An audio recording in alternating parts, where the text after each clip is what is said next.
Very good morning to my dear students. I am Aniket Kumar.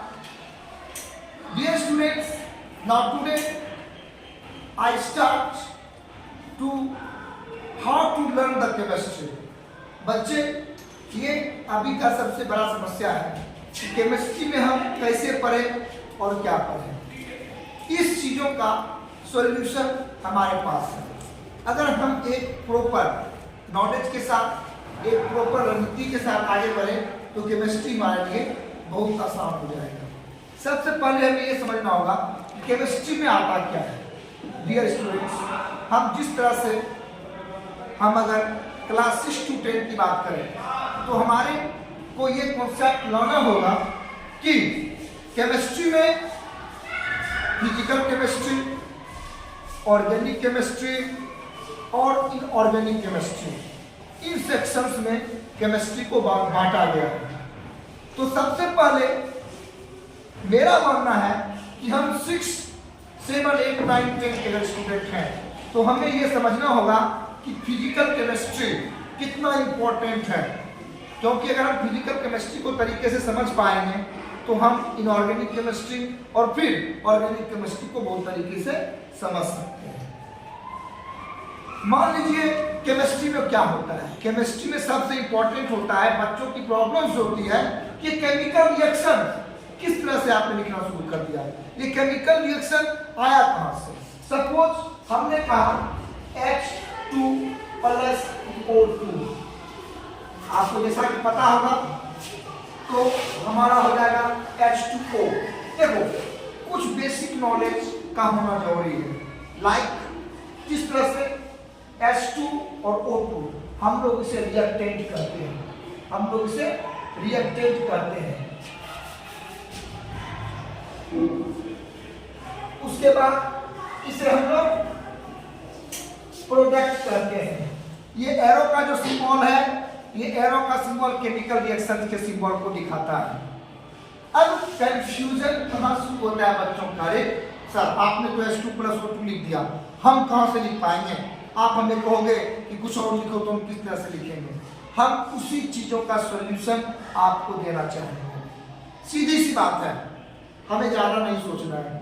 पहले क्या सोचना है, अच्छा ये बताओ कि क्या क्या चीजें हमें जानना जरूरी है।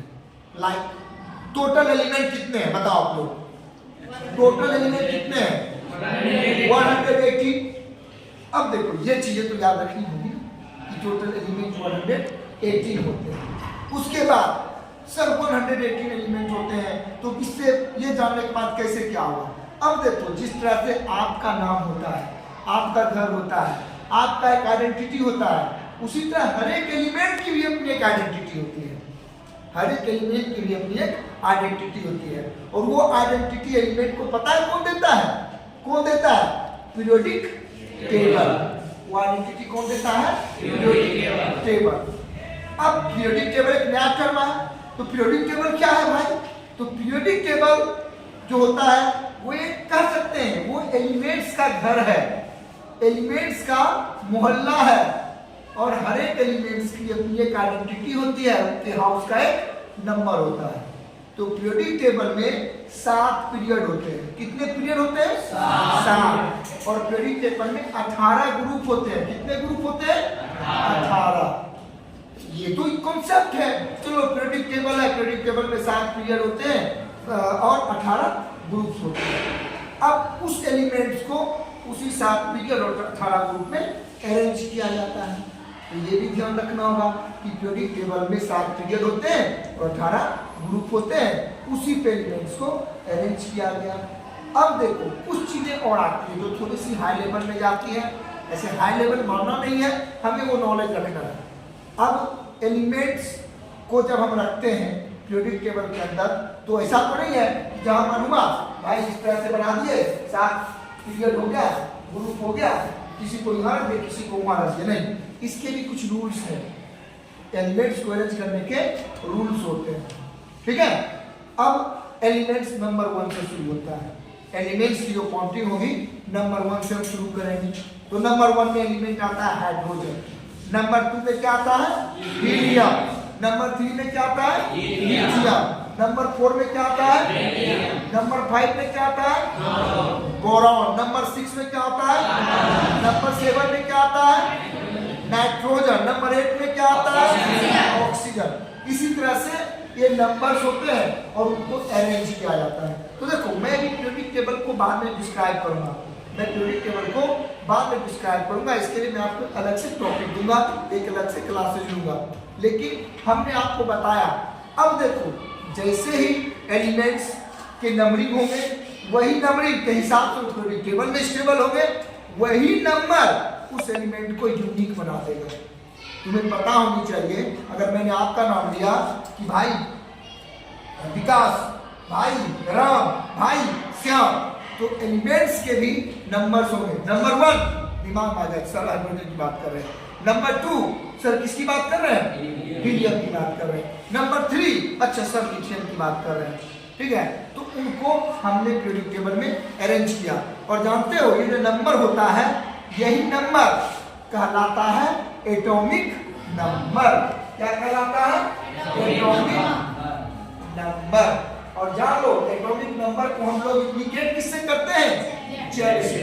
एटॉमिक नंबर को हम लोग कैपिटल जेड से इंडिकेट करते हैं। यानी एटॉमिक नंबर क्या हो गया? किसी भी एलिमेंट्स का आइडेंटिटी। और इतना ही नहीं, एटॉम, आप लोगों को एक चीज और जानना होगा कि कोई भी एलिमेंट किन चीजों से बना हुआ है? एटम से बना हुआ है। कोई भी एलिमेंट किन चीजों से बना हुआ है? एटम से बना हुआ है। एटम्स तो आपको पहले ही पता होगा, atoms is the very smallest particle of the matter. किसी भी मैटर का सबसे स्मॉलेस्ट पार्टिकल होता है वो एटम होता है। एलिमेंट का भी स्मॉलेस्ट पार्टिकल क्या होगा? एटम ही होगा। और सपोज मैं बात करता हूँ हाइड्रोजन के एटम की, तो एटम किन चीजों से बना हुआ है? एटम बना हुआ है इलेक्ट्रॉन से। एटम किससे बना हुआ है? इलेक्ट्रॉन से। इलेक्ट्रॉन से, ELECTRON। इलेक्ट्रॉन का सिंबल होता है E, उस पे एक चार्ज होता है -1। प्रोटॉन, O का सिंबल होता है P, इस पे चार्ज होता है +1। और एक होता है न्यूट्रॉन, इसका सिंबल होता है N, और न्यूट्रॉन पे कोई चार्ज नहीं होता है। तो हमें इस चीज को फोकस करना होगा कि एटम जो है वो इलेक्ट्रॉन, प्रोटॉन, न्यूट्रॉन से बना हुआ है। और किसी भी एटम के अंदर एक न्यूक्लियस भी होता है, और न्यूक्लियस के अंदर प्रोटॉन और न्यूट्रॉन होता है। न्यूक्लियस के अंदर क्या होता है? प्रोटॉन और न्यूट्रॉन। और इलेक्ट्रॉन जो होता है वो न्यूक्लियस के चारों तरफ एक ऑर्बिट में मूव करता है। जिस तरह से सन के चारों तरफ अर्थ प्लैनेट्स मूव करते हैं ना, तो क्या सारे प्लैनेट्स एक ही साथ मूव करते हैं? नहीं, इसके भी कॉन्सेप्ट हैं। हम इसकी क्लासेस भी आपको देंगे, जहां पे मैं आपको कुछ साइंटिस्ट का नाम बताऊंगा, जैसे नील बोर, जे थॉमसन, ई गोल्ड। जैसे आपको पता होगा जे थॉमसन ने क्या किया है? इलेक्ट्रॉन का आविष्कार किया है। जे थॉमसन के नाम से पहले भी मैं जेम्स क्रूक का नाम लूंगा। जेम्स क्रूक जो हैं उनको कहा जाए तो केमिस्ट्री के वो फादर हैं। केमिस्ट्री को सही डायरेक्शन में अगर किसी ने लाया तो वो जेम्स क्रूक है, क्योंकि जेम्स क्रूक ने ही इस कॉन्सेप्ट को फाइंड आउट किया कि एटम जो है वो कुछ न कुछ चीजों से बना हुआ है। फिर उन्होंने कैथोड रे ट्यूब बनाया, उसके बाद उस पर एक्सपेरिमेंट किया जे थॉमसन ने, फिर गोल्डस्टीन ने किया, उसके बाद रदरफोर्ड, आपको याद होगा गोल्ड फॉइल एक्सपेरिमेंट रदरफोर्ड ने किया, जिसमें न्यूक्लियस के बारे में पता चला। फिर नील्स बोर आए, जिन्होंने ये कहा कि सन में जिस तरह से चारों तरफ प्लेनेट मूव करता है, उसी तरह से इलेक्ट्रॉन्स भी एक फिक्स नंबर में अपने ऑर्बिट में न्यूक्लियस के चारों तरफ मूव करता है। फिर आपको नील्स बोर के बाद आपको नाम आता है न्यूट्रॉन के आविष्कार किन्होंने किया? न्यूट्रॉन का आविष्कार किसने किया? जेम्स चैडविक ने किया। डाल्टन को भी हम नहीं भूल सकते हैं। तो मेरा कहना है अगर हम क्लासेस को प्रॉपर वे में करें तो हम सबसे पहले जेम्स क्रूक की बात करेंगे। जेम्स क्रूक के एक्सपेरिमेंट को बहुत ही स्मूथली समझने का कोशिश करेंगे। फिर हम वहां से उठकर आएंगे जॉन डाल्टन के ऊपर। फिर जॉन डाल्टन की मदद से हम आगे बढ़ेंगे जे थॉमसन के ऊपर। हालांकि सबसे पहले डाल्टन को पढ़ना है, क्योंकि डाल्टन ने ही एटम के बारे में बताया।